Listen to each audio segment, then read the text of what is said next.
Hey guys, tonight we dive into a story so absurdly specific, so quietly ridiculous, that it could only happen in a world where gods argue over carbohydrates.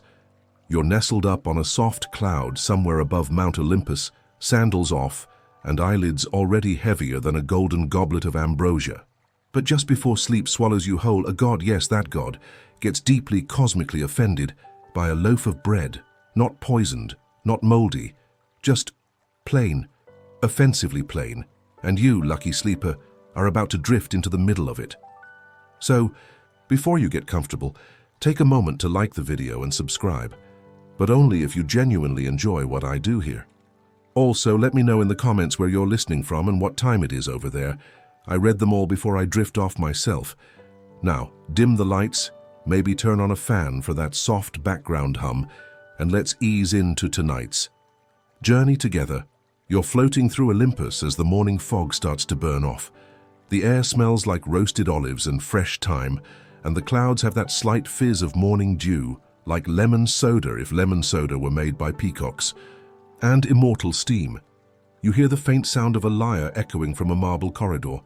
It's not bad, but it definitely has an angry tone to it. You drift closer. There, under a columned atrium with vines creeping up like nosy neighbors, stands Apollo. Golden, glowing, grumpy. He's glaring at a wooden tray placed respectfully, yet not quite reverently, on a pedestal. On it a single, round, slightly deflated loaf of bread. He squints. You squint, it's beige, undramatic, a little too chewy looking. This, he mutters, is not an offering, this is an insult-wearing crust.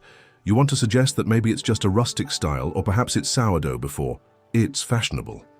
But he's already launched into an existential crisis about divine respect and gluten integrity.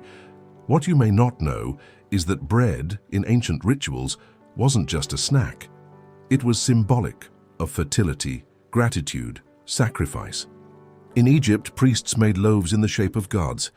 In Rome, bread was currency, bribe, and blessing all at once. In Greece, it was serious culinary business. So when Apollo, god of light, poetry, healing, prophecy, and generally being too good for most things, receives what can only be described as a Monday loaf, he takes it personally. He sniffs it, gently pokes it. You swear you hear it squish. Do they think I'm Dionysio, he says, offended beyond logic. At least his followers toast things in wine. You want to point out that Dionysio might actually enjoy that loaf after 3 goblets of nectar, but you wisely hold your tongue. This is not a time for jokes, except that everything about this moment is a joke. Then Apollo turns sharply. We're going to find out who made this. And just like that, you're no longer drifting lazily in Godland. You're descending rapidly, with Apollo through sunbeams and cloudbursts, down to a temple courtyard where acolytes are arranging fruits, candles, and yes, baskets of more breads. The culprit? A nervous boy with flour in his eyebrows, and the vague expression of someone who thinks he's maybe about to be turned into a flower. Historians still debate whether this tradition actually involved gods rejecting culinary offerings, or whether it was more symbolic. But for Apollo that morning it was personal. Name, Apollo commands. Eat Menandros, the boy stammers. I'm new. I thought, well, the recipe said. Apollo holds up a finger. Recipe? From my grandmother. She said it was wholesome. Wholesome, I mean wheat, water, a pinch of fennel. A pinch, Apollo repeats, like the boy just suggested bloodletting. You step back slightly as the wind shifts. Somewhere in the distance, someone drops a bunch of grapes. Gert feels like the world's tiniest drama is unfolding at full operatic volume. The boy apologizes twice, offers to bake again, says something about adding honey next time. Apollo nods very slowly, like someone considering whether to summon a bee. Plague of mildew or just write a strongly worded poem, and then he says something even you didn't expect. I'll make my own bread. You tilt your head. The temple goes silent. Even the pigeons pause mid-peck, and thus begins a divine vendetta against dough. But that, you'll discover, comes later. For now the loaf sits there on its tray, basking in shame under the gaze of an immortal.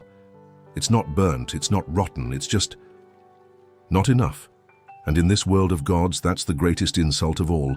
You follow Apollo as he descends the temple steps, each one echoing with the exaggerated frustration of a god whose ego has been bruised by carbs. His robes flare behind him like a banner of divine indignação. And honestly, you're starting to wonder if he's going to declare war on wheat. The marketplace below buzzes with life. Merchants yell about figs and fish. Goats try to headbutt everything. And somewhere nearby, a very tired woman negotiates the price of 3 onions like her soul depends on it. But none of that matters to Apollo. He has a mission, a quest. He wants to know where that bread came from, and he wants answers. You drift beside him as he marches into a small bakery nestled between a perfumery and a stall selling suspiciously shiny rocks. The sign above the door reads, "Breads of Demeter," painted in soft blue. Inside, the air is warm and smells of cinnamon, yeast, and guilt. Behind the counter stands an older woman with powerful elbows and the energy of someone who's kneaded dough longer than most mortals have been alive. This is Aglaia, and she is unimpressed by divine drama. Apollo lifts the offending loaf from his satchel like it's a cursed artifact. "This was presented to me this morning." She squints at it. "Looks like my Menandros' first batch. He tried a new mix. I told him to use more barley." Apollo's eyes flash. "He dares to experiment on me." "He's 15, she says, folding her arms, "and a bit dim, but he's learning." "What, you never made mistakes when you were young?" You try to hold back a chuckle, and Apollo glares at you like he heard it. Maybe he did. Hard to tell with gods. Aglaia picks up another loaf, plumper, shinier, with a dusting of sesame seeds, and offers it up. "Here, on the house, this one we give to Hestia." "That's not helping," Apollo mutters. "I'm not looking for compensation, I'm looking for context." Now here's where it gets interesting. See, historically speaking, bread offerings were incredibly symbolic. In ancient Greece, Demeter was most associated with grains and fertility, so offerings of barley cakes or specially braided loaves were common in her honor. Apollo, though, his offerings usually leaned toward laurel wreaths, incense, and polished libations, liquid elegance, not rustic crumbs. So the fact that Menandros gave him bread, and not even an impressive one, was less a tradition and more of a culinary misunderstanding. Aglaia seems to realize this too. "He meant well, Lord Apollo. He heard you liked music and warmth, and he thought bread was like edible warmth." Apollo sighs, rubbing the bridge of his nose. This is what happens when education is neglected. You, being the helpful tag-along, that you are gently suggest that maybe the problem isn't the bread itself, but the fact that nobody really knows what Apollo actually wants in an offering anymore. Maybe things have become too vague, too poetic. Maybe this is a PR issue. Apollo looks at you sideways. "Are you suggesting I write a menu?" "Not a menu," you say, "but maybe a little guidance wouldn't hurt." He considers it. "Fine. Then we start by discovering what makes a perfect bread. I want to know every technique, every flour, every blessed yeast." We go to the source, and just like that he snaps his fingers, and the scent of sesame and cinnamon is replaced by hot sand, sun glare, and the distant sound of ibises flapping. Through reed marshes, you've been teleported to ancient Egypt because of course you have. Egyptians were among the first humans to truly master bread making. Around 8000 BCE, they were already using grindstones and clay ovens. Their loaves were rich in symbolism and often shaped to resemble divine symbols. Honey, dates, nuts, these weren't just flavorings, they were sacred ingredients. Apollo looks around approvingly. Now this is a culture that understands reverence. A young priestess approaches, balancing a tray with triangular loaves sweetened with fig syrup. She offers them with bowed head, speaking a greeting in ancient Egyptian. Apollo accepts one delicately, sniffs it, and gives a small nod. "I want to learn," he says. You blink. Apollo, god of poetry. Asking to learn. From humans, truly wonders never cease. The priestess leads you both through a series of courtyards, past steaming pits filled with fire-blackened pots, and finally into a baking chamber thick with spice and heat. Women knead dough in low stone troughs while singing quietly, a tune that sounds oddly like a lullaby. "Do they sing to the bread?" Apollo asks. "To the gods through the bread," the priestess explains. and sometimes to themselves. The flower listens. There's a strange kind of magic here, you realize. Not divine, but deeply human. Bread is rhythm, it's patience. It's waiting for something to rise in its own time. Historians still debate whether these practices actually involved mystical intentions or just pragmatic routines spoken out loud. But those who are there can tell. There is something hypnotic about the work. Apollo rolls up his sleeves. You prepare for chaos. He plunges his hands into a bowl of spiced dough and immediately flinches. It's sticky. You raise an eyebrow. You expected a hymn. I expected reverence, he replies. You hand him a wooden spoon, and just like that, the god of the sun starts his very first bread. You are now watching a glowing, radiant god try to knead dough. And not just any god. Apollo, who once brought plagues upon nations and music upon hearts, now scrunching his nose at dough that clings to his divine fingers like it knows something. He doesn't. It's a humbling sight. The priestess gently places a bowl of water beside him. Wet your hands, she says calmly, as though she's trained countless mortals before, though probably none this shiny. The dough will behave. Apollo, determined not to lose face in front of a teenager and a peasant kitchen, complies. His golden bracelets clink gently as he presses into the mixture again, this time with more grace. You can't help but notice how his face shifts, from offended pride to focused curiosity. It's oddly human. You take a seat on a low bench, watching as he gradually starts to get the hang of it. The priestess, amused, begins to hum again. The melody is ancient, familiar in that strange way where it feels like your grandmother might have sung it once in a dream. It's soft, a minor key that turns even flour into ritual. You close your eyes for a second, and then Apollo drops the dough on the floor. Everyone freezes. A piece sticks to his sandal. No one saw that, he mutters. You saw everything. Still, the priestess picks it up with the same grace she might handle a baby bird, tosses it to the side, and starts anew. Try again. This time, use less pressure. You're forcing it. Forgive me, Apollo says, brushing flour off his robes with mild indignation. I am not accustomed to being gentle with rebellious matter. You snort, loud enough for him to hear. To be fair, there's a learning curve. Ancient Egyptian bread wasn't just food, it was divine technology. Loaves were baked with a wide variety of flours, sometimes mixed with lentils or ground dates, even ashes for ceremonial uses. One particularly weird variant included crushed pottery shards, supposedly for digestive health or spiritual grit. Historiadores ainda discutem se esse tipo de receita foi erro de arqueologia ou ritual deliberado. And let's not forget the infamous bread mold of Sekhmet, a fermented loaf used in healing rites that doubled as a mild antibiotic. Egyptian priests might not have understood microbes, but they knew that some kinds of mold had divine patience baked into them. You relay some of this to Apollo as he shapes a lumpy, slightly lopsided ball of dough. He raises an eyebrow. They used mold. Penicillin before penicillin, you shrug. Disgusting, he says. Effective, you reply. Eventually, with some help and an encouraging nudge from the priestess, who is rapidly becoming the only authority Apollo listens to, the loaf takes shape. It's not exactly symmetrical. One side sags like it's had a hard life, but it holds together. And more importantly, it looks like something a human might eat willingly. Apollo steps back, dusting his palms dramatically. There, it is complete. The sun himself has conquered leavening. It still needs to bake, you remind him gently. He sighs. Everything is patience in this world.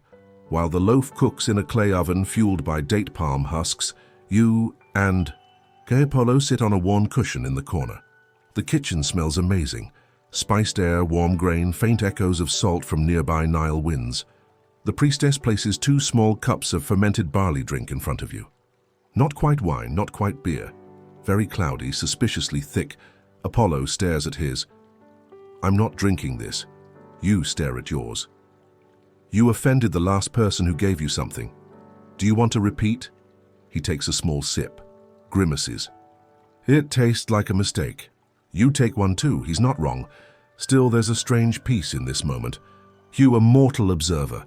Him, an immortal trying to figure out how not to offend everyone who bakes. The world for once doesn't require thunderbolts or lyres or oracles, just flour and time. The priestess returns, holding the baked loaf in 2 cloths. It's beautiful in its own right, slightly cracked on top, golden brown, the aroma rich with honey and something that smells almost like almonds. She hands it to Apollo.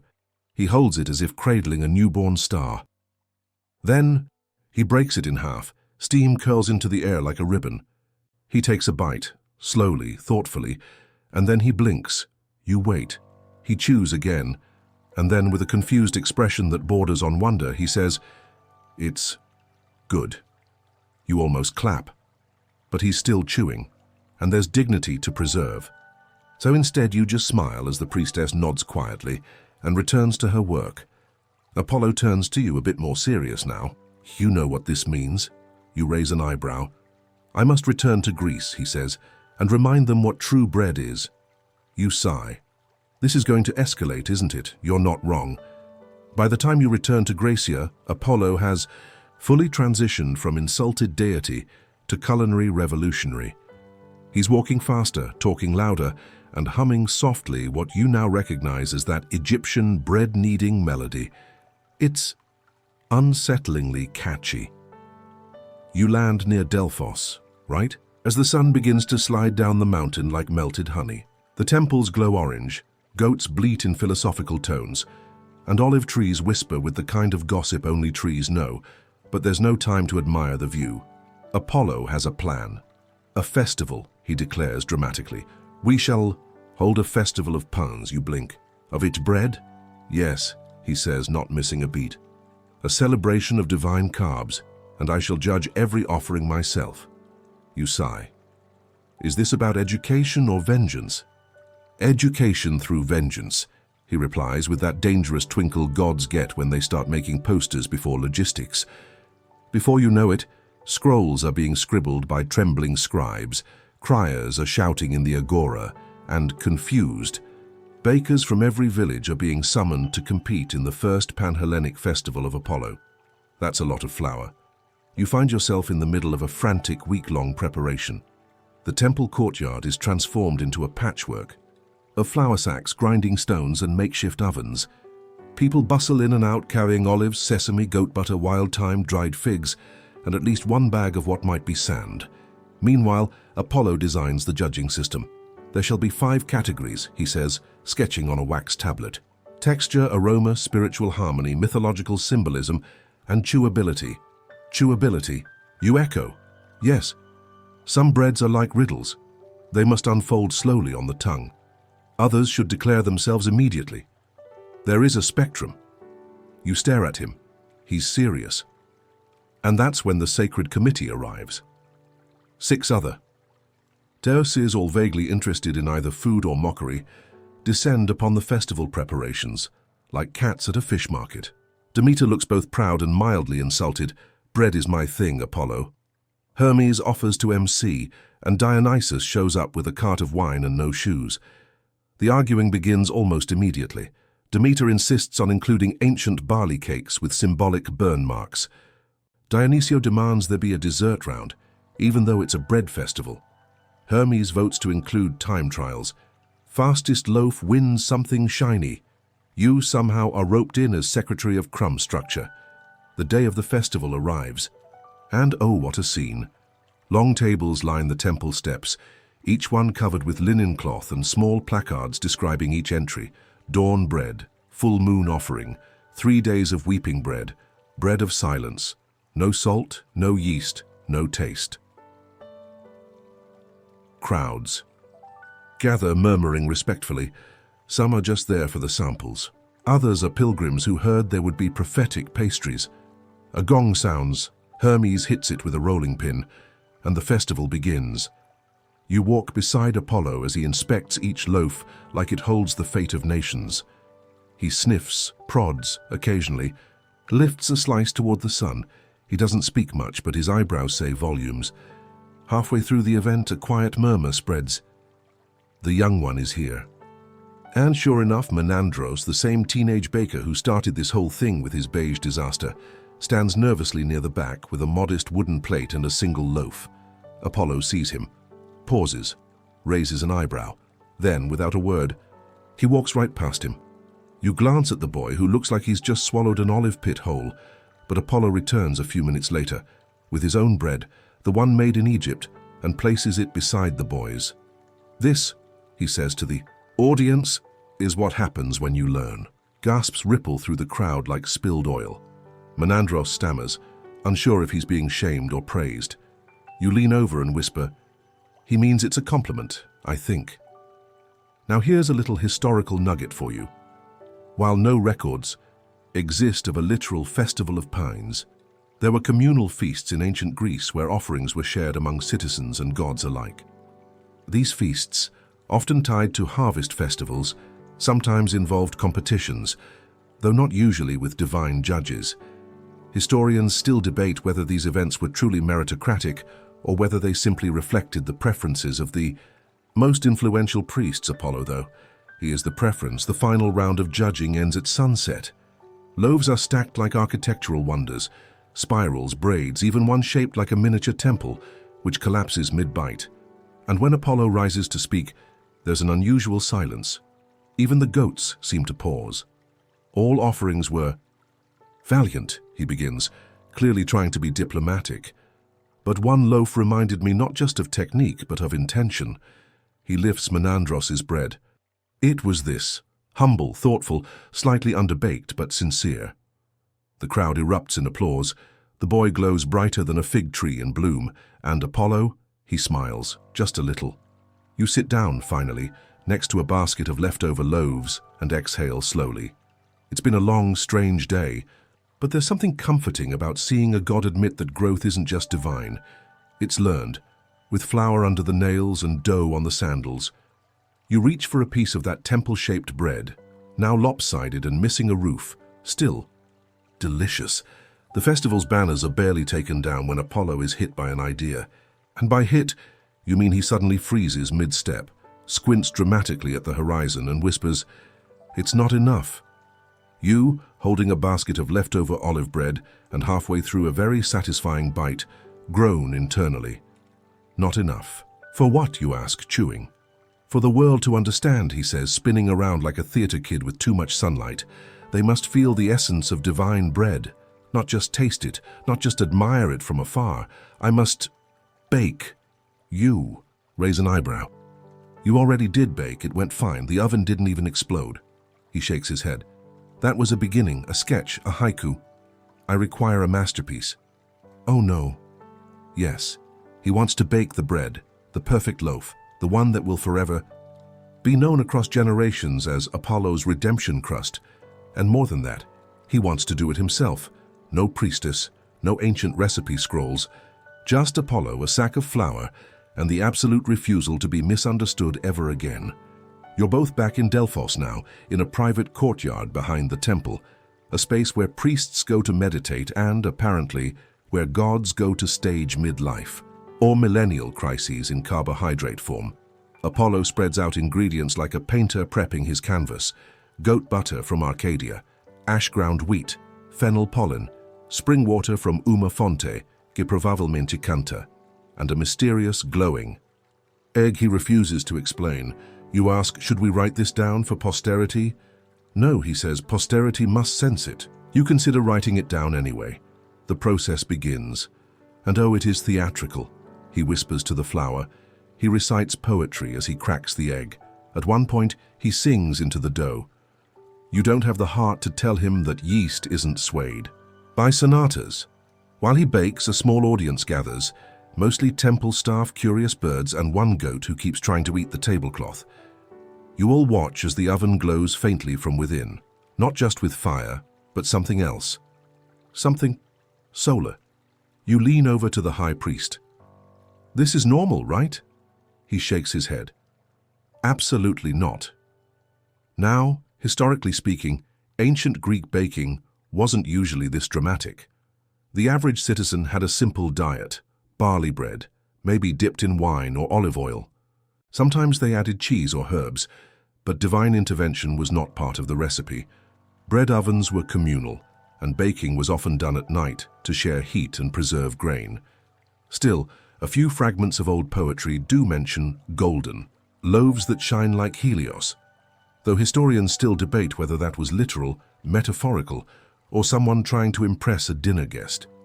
Historians still debate whether this type of ritualistic cuisine existed or whether it is the result of an exaggerated reading of votive texts. Back in the courtyard, the aroma from Apollo's oven is overwhelming. It smells like sunlight through fig trees, like something your grandmother would make if she had access to ambrosia and an unlimited herb garden, like the warm spot on your bed at 3 p.m. The bread emerges, perfect, round, golden, not too cracked. Glowing ever so slightly as if kissed by the dawn, Apollo doesn't smile, he just nods, and then says something truly dangerous. "I should teach others." You freeze. "Teach? Mortals?" "Yes," he replies. "A school for bread. You choke on your olive loaf. You want to start a culinary institution?" "No," he says, "a sacred academy. Only the worthy shall learn the way of the loaf." He begins listing ideas: robes made of sackcloth, hymns to yeast, tests of kneading strength, a final ceremony involving a river and 30 buns.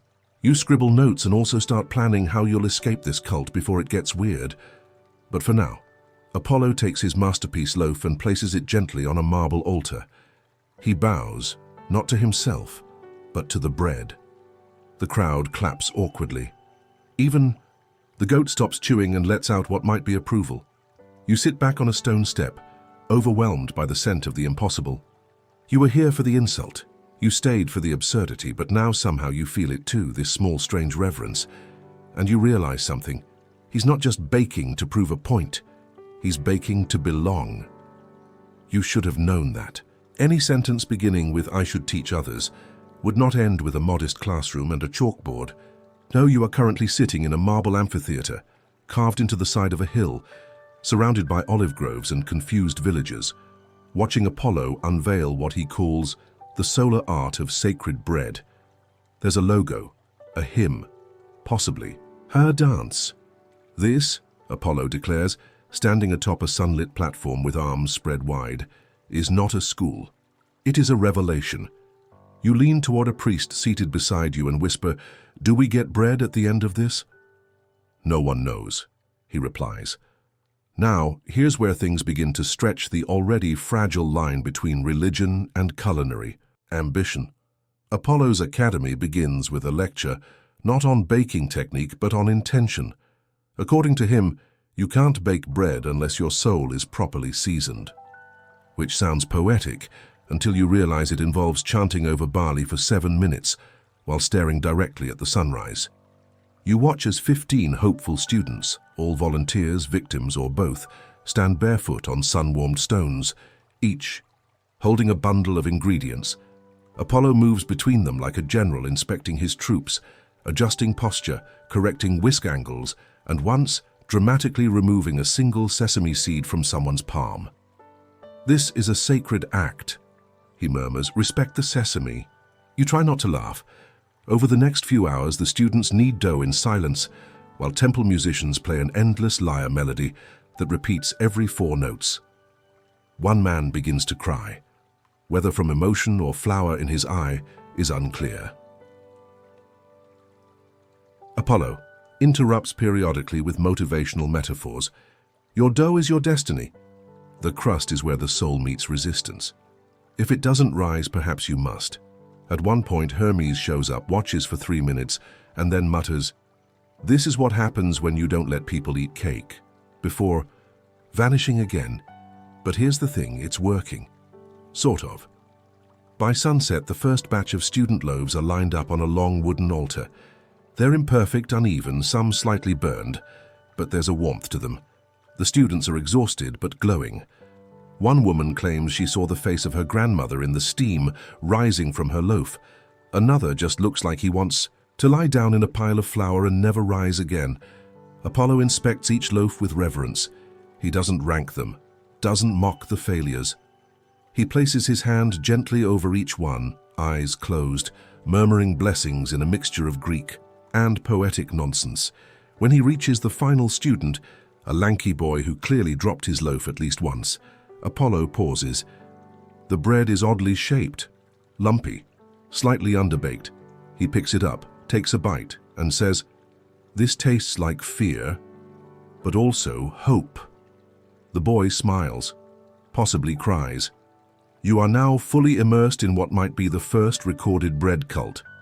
Now, if you're wondering whether something like this actually existed in the ancient world, the answer is sort of. Bread did hold sacred significance in many cultures. In Egypt, loaves shaped like gods were buried in tombs. In Roma, bread distribution, the annona, became a public service tied to imperial favor. And in some Greek cults, especially those of Demeter and Persephone, ritual breads were consumed during fertility and mourning ceremonies. But how far do divine-led schools of baking go? That's pure imagination. Historians still debate whether certain minor cults practiced forms of ritual cooking to provide fertility or protection, but nothing with this level of theatrics. By now, torches are being lit around the amphitheater. Shadows dance across white stone as Apollo raises a final loaf to the sky. This, he says, is the beginning. Of what exactly? No one knows, but the mood is oddly uplifting and sleepy, the kind of sleepy that comes from warm bread and too much sunlight and spiritual metaphors that don't fully land. You wrap yourself in your cloak and lean back against the stone. The lyre music softens. The students start sharing their loaves. Someone passes you a piece with honey on it. It's chewy, slightly sweet, perfectly strange. And in this moment, in this temple, half school, half bakery, half cult, you've stopped counting halves. You feel it. You're not just watching a god find redemption. You're watching him remember how to play. Morning in Delphos. The mist still clings to the stones, and somewhere in the hills a shepherd sings to his goats with a voice that could curdle milk. You wake up under a fig tree near the amphitheater, sticky with crumbs and oddly at peace. Apollo, however, is already up. You spot him pacing near the temple's reflecting pool, holding a scroll and talking to himself. Sourdough isn't moody, it's complex. No, too defensive. You stretch and shuffle over, still chewing the last of a raisin bun someone handed you at midnight. Please tell me you're not writing a manifesto. He turns to you, glowing faintly in the early light. Not a manifesto, a recipe. The first entry in my book of sacred recipes, you blink. A recipe. Book? Yes, for mortals and immortals alike, so that this knowledge, this art may never be lost again. You peer at the scroll. The handwriting is, predictably, perfect. The margins are decorated with tiny golden suns. The title reads, Chapter 1. The Bread That Offended Me. That's a bold choice for a first chapter, you say. I believe in honesty, he replies solemnly. Also, revenge. You settle onto a bench and watch as he writes. Occasionally, he stops to whisper something into the scroll, which then glows faintly and rearranges its own ink. Magic parchment, obviously. You didn't expect anything less. Meanwhile, the festival's aftermath has spread like wild thyme across the region. Word has gotten out. Priests from Corinth, Ephesus, even a very confused delegation from Sparta have begun arriving, hoping to witness the phenomenon for themselves. Some expect divine revelation, others just want free bread. Apollo, delighted by the attention, decides it's time to hold a public reading of his foundational text. He sets up a sun-drenched stage near the temple steps, complete with dramatic backlighting and gentle lyre accompaniment. A large crowd gathers. Merchants sell rosemary rolls. Children wear olive wreaths like tiny philosophers. Even the temple. Goats look vaguely impressed, and then Apollo steps forward, clears his throat and reads, In the beginning there was flour, but it lacked meaning. You exhale slowly. This is going to be a long reading, he continues. The tale unfolds. How he received the insulting loaf, how his pride burned brighter than the oven, how he traveled across lands in search of meaning, and how he finally placed his hands in dough and was transformed. The audience is spellbound. You, meanwhile, focus on the quiet fact that you're mentioned only once, described as a silent observer of uncertain origin. Rude, but fair, and then something unexpected happens. Apollo pauses mid-sentence, furrows his brow, and says, There's a missing flavor. You lean forward. What? He folds the scroll, looks toward the sky, and mutters, We need more inspiration. You groan. Please don't say, We must travel. Again. Of course. Where to, you ask, fully expecting another solar voyage. He doesn't answer right away. Instead, he walks to a nearby olive tree, breaks a branch and tastes a leaf. Makes a face. Too bitter, he mumbles. Then he looks at you. We're going to Egypt again, but not for bread. For oil, you stare at him. We're going on an olive oil quest now? Bread is nothing without its mirror, he says dramatically. The crust is the body, the oil is the soul. You pinch the bridge of your nose. You know, not everything needs to be a metaphor, but it's more fun when it is. And just like that, the audience is dismissed. The scroll is tucked under his arm. The sun rises a little higher. And you once again are roped into a divine side quest that may or may not involve the invention of tapenade. Historically speaking, olive oil did indeed play a huge role in ancient Mediterranean life. Used in food, lighting, bathing, and even medicine, it was considered sacred by many cultures. In Egitto, oil was used in burial rites. In Graecia, athletes rubbed it into their skin before competition. And certain cultos believed that blending oil with flour created a paste worthy of divine offerings. Historians still debate whether the addition of oil to religious offerings symbolized abundance or just flavor. But the consensus is, without olive oil, half of the ancient rituals would have been a lot drier. As you prepare for yet another journey with the god of the sun, the crowd disperses in satisfied confusion. They got a reading, a few crumbs, and the strange comfort of knowing even the immortals can obsess over flavor balance. You look back one last time at the altar where the sacred loaves rested. They're gone now, but the scent still lingers. And so does the sense that this story, like good bread, will rise again. You'd think by now that you'd be used to celestial travel, but no. Every time Apollo snaps his fingers, the world folds like parchment and hurls you through sunlight and time zones, leaving you mildly nauseous and smelling like citrus. You land with a dusty thump in the middle of an Egyptian market, the kind of place where every stall is shouting louder than the last, and the goats have opinions. Apollo lands gracefully beside you, of course, his sandals somehow untouched by sand. He scans the scene with the intensity of a food critic on a mission. "We need the purest olive oil," he says. "None of this pressed last week nonsense." You brush sand off your tunic. Would you prefer first pressed or divinely wept from celestial branches? He ignores you and strides forward. The market is a dizzying maze.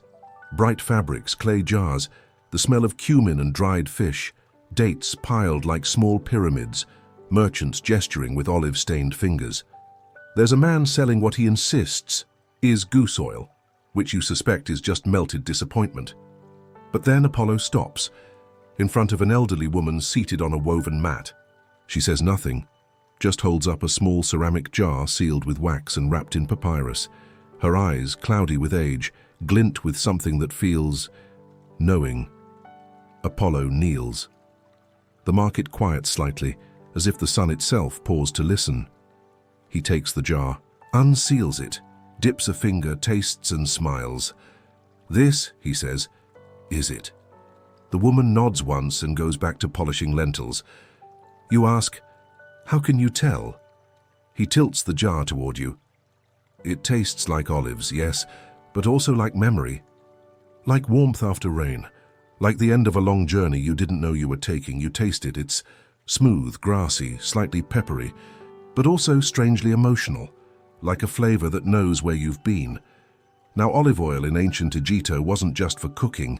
It was sacred, used in embalming rituals, applied during birth ceremonies, and offered to deuces alongside incense and fruit. High priests guarded the best oils in sealed amphorae, often marked with glyphs denoting their origin, harvest moon, and divine purpose. There are even records, written on clay tablets and papyrus, describing heart oils, a poetic way of classifying oil believed to carry emotional properties. Historians still debate whether this symbolism was literal or metaphorical, but all agree olive oil was more than fat. It was presence. Apollo, now holding the jar as if it were a newborn phoenix, turns to you. We return, you sigh. No long metaphors about olives being the eyes of the earth. He pauses. I'll write that down for later. You snap back into Delphos with less grace than before. The amphitheater is quiet. The scent of ash and rosemary still lingers in the stone. Apollo marches into the temple kitchen like a man possessed. He gathers his ingredients again, this time with the oil front and center. He doesn't knead, he massages, he doesn't season. He whispers, you can tell something has changed. This time he doesn't rush. He waits for the dough to breathe, covers it gently, places it in the sun not for baking but to rest in the light, and then he does something even stranger. He calls the temple's other deities, yes, all of them, Hermes, Demeter, Dionysus, still barefoot, Hestia, even Artemis, who claims to hate bread and only came for the spectacle. I ask for judgment, Apollo says, but not as a god, as a baker. He slices the loaf. Steam escapes like a sigh. He pours a thin ribbon of golden oil over each slice. The aroma changes, becomes deeper, wiser, like history in a scent. One by one, the deities taste, and for once, silence. No snark from Hermes, no eye roll from Artemis. Even Dionysio pauses long enough to say, this might be better than wine, but don't quote me. Apollo turns to you last. Taste it. You do. And in that one bite, you taste everything. The boy's mistake, the first failure, the Egyptian hearth, the chanting, the marketplace, the old woman's silent nod. You nod too. It's good. He smiles, but not proudly, gratefully. The loaf is gone in minutes, and then to your surprise, Apollo steps away from the crowd, still holding the jar of oil. He dips a piece of parchment in it, wraps it around a smooth river stone, hands it to you. What's this, you ask? My recipe, he says, but only one loaf. You look down at the oil-soaked scroll. You can already smell its truth. You're giving it away? No, he replies. I'm sharing it. And in that moment you realize it was never really about the bread. It was about becoming someone who could be received, not just worshipped. There's a strange stillness in the days that follow, not the kind of silence that comes from absence, but the warm, full kind, like the quiet that settles in after a great meal, or the hush in a room where everyone's reading the same good book. The amphitheater is empty now. The baking tables are gone, the flour dust has settled into the stones, and yet Delphos feels more alive than ever. People come and go, not to witness fireworks or oracles, but to bake, yes, to bake. Not pray, not plead, not perform. They gather in groups under olive trees, share oil, swap dough, argue about the appropriate shape of crusts. You even see two old men debating whether bread should be cut or torn, nearly coming to blows over semantics. Apollo, he's quieter now. Still radiant, still dramatic, but grounded. He spends his mornings writing, his afternoons baking, his evenings teaching a small group of locals how to use sunlight to proof dough faster.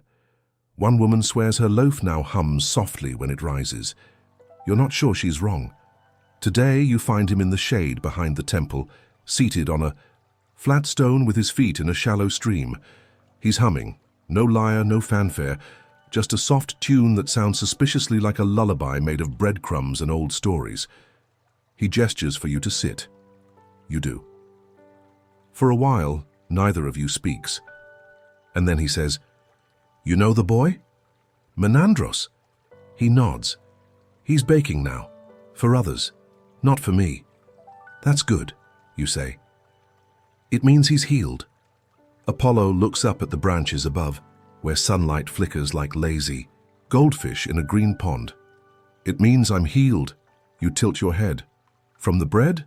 From the need to be worshipped?" You blink. "Wow. I know. Surprised me too." You sit together in comfortable silence.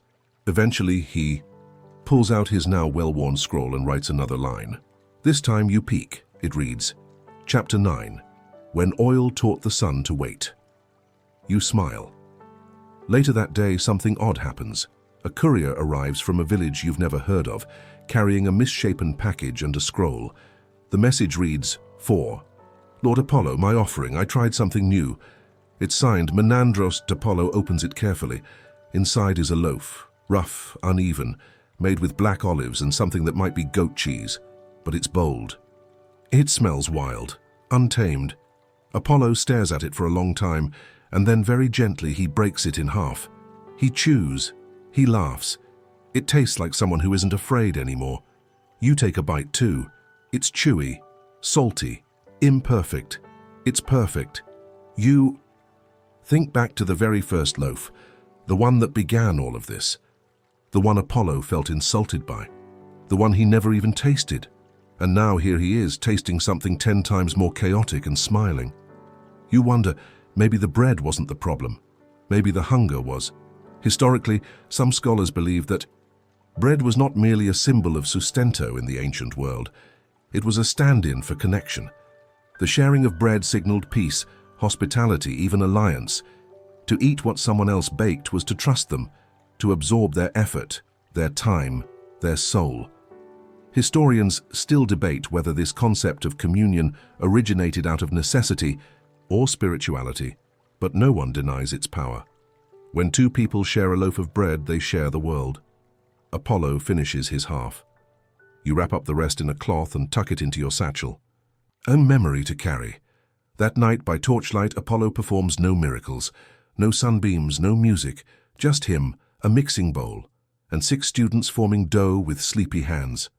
You sit nearby, warm, content, watching steam rise from a simple oven, and, for the first time since the beginning, there's nothing urgent, nothing broken, nothing divine to repair, only quiet and rising bread.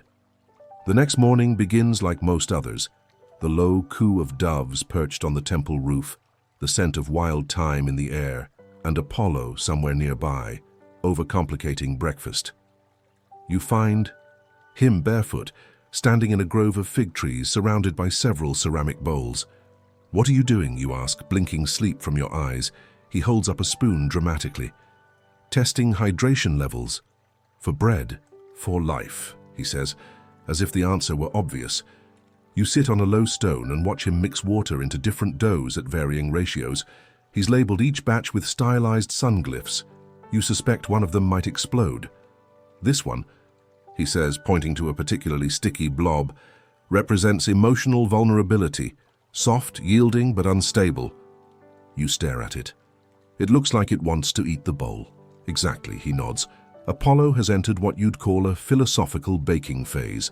Each day now begins not with prayer or song, but with a bakery metaphor. The loaf as the self, the rise as ego, the crust as boundaries. He holds informal lectures under fig trees, sketching circles in the dirt and asking things like, if the crumb is too tight, is it fear or discipline? Most people are confused, but a few are captivated. They return day after day, a shepherd, a poet, a widow who swears bread helped her forgive her sister. Menandros, of course, sits front row, nodding solemnly as if the yeast is whispering ancient secrets to him alone. You, meanwhile, try to keep the goats from eating the flour sacks. Apollo's sessions take on structure. He starts recording things, not on scrolls, but in memory jars, small clay vessels that contain handwritten reflections, sealed with beeswax and marked with olive twigs. He buries them under olive trees. This way, he explains, someone will one day dig up my thoughts and learn how to make emotional focaccia. You nod slowly. And this isn't a cult because... He holds up a spoon again. Because we taste everything. Hard to argue with that. But one afternoon, as the wind picks up and the fig leaves dance like quiet applause, something shifts. A traveler arrives, a woman in a blue mantle, hair bound in gold thread, eyes like cracked marble. She kneels before Apollo, doesn't speak. She unwraps a small bundle. Inside, a dark, dense loaf, unsweetened, unspiced, heavy. I baked this in silence, she says. In mourning. I don't want it judged. I want it held. Apollo doesn't blink. He takes the loaf. He holds it, and he doesn't taste it. Instead, he wraps it in cloth again, sets it beside her and sits. No metaphors, no sonnets, just presence. You don't move. No one does, because this, you realize, is something sacred. Not because a god is involved, but because for once he isn't. He doesn't try to transform her. Grief. He lets it rise, settle, and cool. Later that night, he tells you quietly, There's a kind of bread that doesn't want butter, it wants stillness. You understand? Historically, rituals involving food and mourning were deeply embedded in many cultures. In ancient Grecia, funeral breads were often simple, unsalted, unleavened, offered to the spirits of the dead, or eaten during luto. These loaves weren't meant to please the palate, but to remember. Historians still debate whether these practices existed to console the living or appease the dead. But the gesture remains. Baking bread for someone who is absent is a way of saying, "You are still here." Apollo begins writing again that night. His scrolls are quieter now. Less golden ink, more space between the lines. You peek at the new title. Chapter 10. The Bread That Was Silence. You smile. Not because it's poetic, but because it's true. And as you settle into your cloak under the fig trees, you hear it again. That soft rise and fall of breath, of dough rising in clay ovens, of pain finding shape and warmth, and eventually, peace. The days stretch long and golden. You begin to lose track of how many loaves you've tasted, how many metaphors you've endured, or how many times Apollo has said the phrase, "But what is leavening really?" as if he's discovered fire. And yet, you're still here. So is everyone else. There's something magnetic about this strange little bread-based world. New faces arrive daily, pilgrims, poets, bakers from distant regions, and once a man who claimed to be a reincarnated olive tree. No one questions it. And today, Hermes returns, unannounced, of course. He drops from the sky with a smirk and a fig in each hand, landing right on top of the sacred baking circle. Apollo sighs without looking up. "Don't tell me you've come to mock the rye again." Hermes grins. "I've come to reveal the truth, dear brother." You pause mid-need. Apollo stands. What truth? Hermes pulls a scroll from thin air and tosses it to the ground dramatically. It unrolls across the courtyard, flapping slightly in the breeze. Written on it, in shimmering ink, is a timeline, a bread timeline. Turns out, Hermes has been conducting a private investigation. I may or may not have been the one who swapped Menandros's original offering loaf, he says casually. Apollo's eyes narrow. You what? I wanted to see how long it would take for you to taste something without expecting a poem. You close your eyes, you knew it. You knew it. You created a divine crisis just to test me? Apollo snaps. Hermes shrugs. You're always so composed. I wanted to see if you could crumble. Apollo fumes. I did crumble. Exactly, Hermes says with a smile. And look at all this. Look what rose from it. You stare at the two of them, wondering if it's possible to bake a tart that explodes in the face of whoever eats it. But Apollo doesn't explode. Not this time. He breathes. He nods. And then he does something no one expects. He hands Hermes a slice of fresh bread, rosemary and olive oil, still warm. Hermes blinks. You're forgiving me? Apollo smirks. No, I'm feeding you. Your apology will come after the second bite. Hermes chews, swallows. This is, surprisingly, not smug. Thank you, Apollo says. I was aiming for conflicted grace. The others laugh. You do too, and somehow that moment, that loaf, becomes part of the mythology, the bread that ended a quarrel. Later, Apollo scribbles that very title into his scroll. You glance over his shoulder. The chapter heading reads, Chapter 11, When.